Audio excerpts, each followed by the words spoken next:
Hola, buenos días, soy Andrea Larrañaga. Yo acabé la residencia en mayo del año pasado y he tenido la suerte y el lujo de poder, ahora llevo casi 10 meses llevando mi grupo en un ambulatorio en el CAP de la Marina. Yo hice la residencia aquí en Barcelona, en el ambulatorio del Raval Sur y en el Hospital del Mar. Yo no he venido a convencer a nadie de la especialidad, yo estoy enamorada de esta especialidad, entonces lo único que haré es transmitiros lo que significa para mí y que intentar explicaros un poco qué hacemos en el día a día. Para intentar resumir mi especialidad en una palabra, la verdad es que me cuesta mucho porque para mí es como un todo. Entonces, son dos, pero bueno, es la persona. Para mí, familia implica tratar a la persona y su entorno. Nosotros tratamos la persona, el entorno y de paso sus enfermedades, pero eso va además a más. Como puntos positivos que tiene la especialidad, el médico de familia es un médico que es polivalente. Nosotros a lo largo de los 30 pacientes que vemos, por ejemplo, en una mañana, tienes el paciente crónico que viene a control y prevención de sus enfermedades. Luego te entra por la puerta otra persona, igual es un chico joven que pidió visita hace 2 días porque tiene un dolor de barriga que sí que no, y es una apendicitis. Luego te viene una persona de una mediana edad y tiene una depresión. O sea, has de estar un poco dispuesto a cualquier cosa que te pueda entrar por la puerta. También hacemos infiltraciones en la consulta, hacemos crioterapia, hacemos un montón de técnicas. Luego el seguimiento que implica con los pacientes. Nosotros vemos pacientes desde los 15 años hasta el final de la vida. Entonces tenemos un seguimiento de la patología de la persona que no es solo en un momento agudo, sino que lo vamos siguiendo en todas sus etapas. Y el final de esa etapa son, por ejemplo, los domicilios. Llevamos a la gente cuando ya no se puede mover de casa, que para mí es una parte preciosa de la especialidad. No llegas a entender a una persona hasta que no sabes cómo vive, con quién vive y en qué condiciones vive. Y acompañarlo en el final de la vida, ayudar a la familia que esté en ese momento en su casa. Y ese proceso es muy bonito y para la familia la verdad es que es muy, muy agradecido. Y luego la accesibilidad. El hecho de estar tan cerca de los pacientes y de estar tan al abasto hace que no tengas que tomar decisiones terapéuticas en el momento casi de una manera muy, muy rápida. Si no tienes muy claro que tiene el paciente, tenemos la oportunidad de decir, bueno, pues te llamo mañana, ven dentro de 2 días, la cronoterapia que le damos nosotros. El hecho de poder tener ese seguimiento y desde cerca te permite poder seguir esas patologías que no sabes muy bien para dónde van a seguir. Luego el trabajo en equipo. En la mayoría de centros de salud, aunque cada vez, la verdad es que por desgracia se está desvirtuando un poco, se trabaja en nuevas que son unidades básicas de atención, que es médico e enfermera. Trabajamos codo a codo con la enfermera, puerta a puerta, y eso es muy importante para entender el paciente en su globalidad y el paciente que tenga la referencia de su médico y de su enfermera. Y luego con trabajo social trabajamos muchísimo también. La calidad de vida es un punto positivo, es verdad. Nosotros tenemos el horario compactado, la mayoría de médicos de familia, y hacemos, de adjuntos muy pocos hacemos guardias de noche. Luego las salidas laborales es un punto positivo para mí, tenemos un montón de salidas.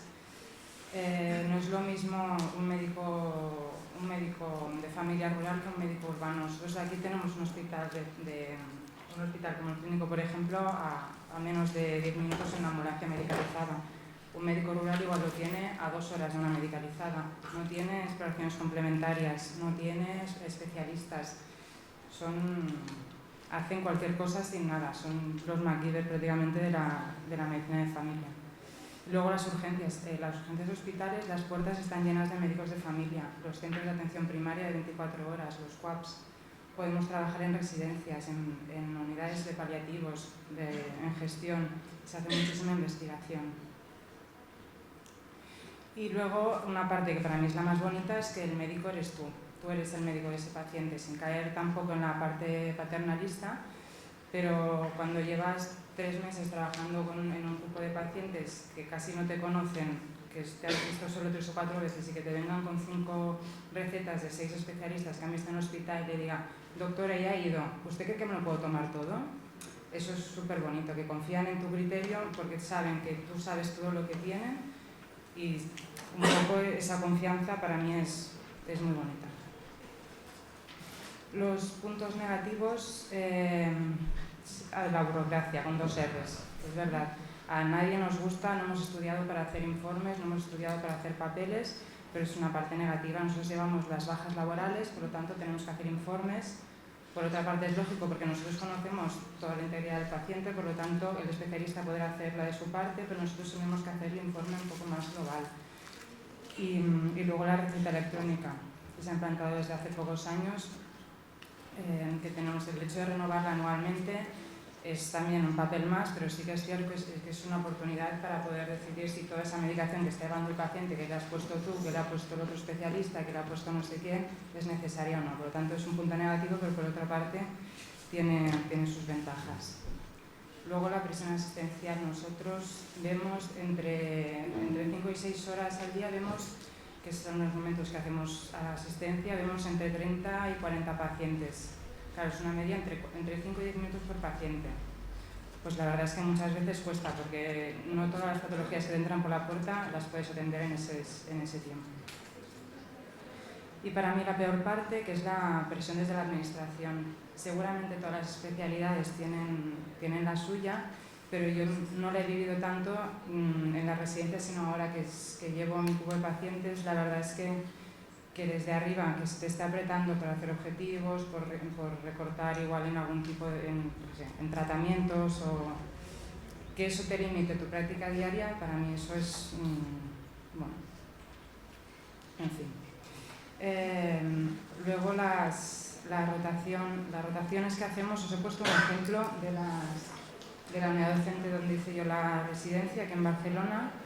Vemos que de los 4 años, solo en DR1 los primeros 4 meses, y luego a partir de la mitad de R3 y R4 estás en el ambulatorio. El resto de meses estás en el hospital, haciendo varias especialidades médico-quirúrgicas. Eso sí que depende de cada unidad docente, de cada hospital, que es otra cosa que luego vemos que se tiene que preguntar.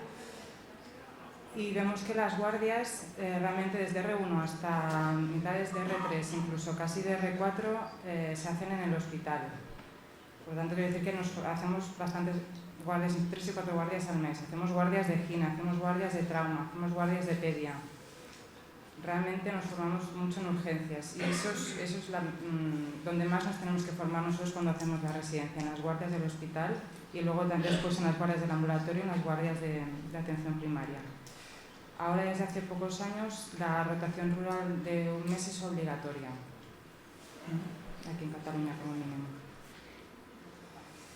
Me he tomado la libertad de sacar el ranking nacional que me pedían para hacer una presentación, porque me parece que no tiene mucho sentido en familia. Uno en familia lo que tiene que tener un poco claro es qué tipo de hospital, dónde quiere hacer la especialidad, y en función de ahí cada unidad docente agrupa un montón de hospitales, un montón de ambulatorios. Entonces, yo creo que es más escoger qué tipo de hospital se quiere y qué zona, y a partir de ahí empezar a buscar. ¿Vale? Quería contaros, imagino que si alguien quiere hacer familia, un poco ya lo sabrá, pero yo la verdad es que no lo sabía. Nosotros escogemos de una manera diferente. Nosotros, cuando llegamos a Madrid, no escogemos hospital ni escogemos centro de salud. Nosotros ahí escogemos la unidad docente, que es el organismo un poco que nos va a llevar la residencia. Una unidad docente agrupa varios hospitales y agrupa varios centros de salud. Por tanto, nos vamos a Madrid sin todavía saber dónde vamos a hacer bien la residencia. Unos días antes de empezar la residencia nos reúnen, y ahí, por orden de MIR otra vez, se escoge centro de salud y se escoge hospital. Y luego todavía no se acaba ahí. Cuando llegamos al ambulatorio tenemos que escoger un tutor docente. Ese tutor va a ser la persona que nos va a acompañar a lo largo de los 4 años, va a ser un poco de quien vamos a sacar todo eso, la gestión del día a día y la consulta en el ambulatorio. Por lo tanto, es una persona que es súper importante. Os he puesto aquí la web de las unidades docentes de Cataluña, por si a alguien le interesa, más que nada para que sepáis en qué hospitales y qué centros de salud están en cada unidad docente. ¿Cómo escoger hospital grande o hospital pequeño? Yo hice la residencia en el Hospital del Mar, que para mí es un hospital mediano, no lo cambiaría por nada del mundo. El que la he hecho en el Valle no lo cambiaría por nada del mundo. El que la he hecho en el 2 de Mayo tampoco, y el que he hecho en Manresa tampoco. No hay cosas buenas ni cosas malas. bueno, no hay hospitales buenos ni hospitales malos. Lo que tenéis que preguntar más que nada en los hospitales es, primero, qué peso tiene el residente en las guardias, el residente de familia en las guardias, porque ahí es donde nos tenemos que formar, y el peso de medicina interna en el hospital, porque ahí vamos a pasar muchos meses también. Otra cosa muy importante de los hospitales es el tutor hospitalario. Esa persona va a ser la persona que nos da cobijo en el hospital, que nos ayuda y que nos defiende, donde nos tenemos que apoyar en un hospital. Por lo tanto, es importante saber si ese tutor qué implicación tiene con los médicos de familia en el hospital. ¿Cómo escoger el centro de atención primaria? Por un lado, yo creo que lo que se tendría que preguntar es si se hacen técnicas en el ambulatorio, que ahora cada vez se hacen más y la verdad es que está muy bien. Hay muchos ambulatorios que tienen consultas de infiltraciones que los llevan incluso los residentes, o si no se puede, hay muchos médicos que lo hacen, si no la consultan el día a día. Hay centros que tienen crioterapia, hay centros de cirugía, hay centros que tienen consultas de cirugía menor que también llevan residentes. Se hacen ecografías, realmente se hacen un montón de técnicas y eso es algo que se tendría que preguntar para saber, más si os interesan sobre todo hacer técnicas. Luego, cuánta investigación se hace y cuánto se dedica a la investigación y sobre todo a la docencia, si se hace o no comunitaria, la distribución de las guardias. Si hay ambulatorios que los R4 cubren todas las guardias del ambulatorio y es un momento donde realmente te vas a pasar todo el día en el ambulatorio, por lo tanto es algo a preguntar. Por lo tanto, ¿qué es lo que quiere decir? Que se tienen que ir a las reuniones informativas, tanto de los centros de salud como de los hospitales. Ahí es donde tenéis que preguntar y tenéis que preguntar a los Rs mayores y a los tutores. Hay reuniones también en la CANFI, que es la Sociedad Catalana de Médicos de Medicina de Familia, hay reuniones también en la SENFIC, hay reuniones en todos lados. Me han pedido, no me gusta poner logos, pero me han pedido la Asociación de Jóvenes Médicos de Familia, que os comenté que están haciendo este hashtag elige médico de medicina familiar y comunitaria, que tienen blog, tienen Facebook, bueno, tienen todo, por si a alguien le interesa. Y nada, daros las gracias por escucharme y quería comentaros que la medicina de familia os tiene que gustar el paciente, os tiene que gustar el contacto, os tiene que gustar escuchar. Si no, pasar consulta día a día os va a quemar y no os va a gustar.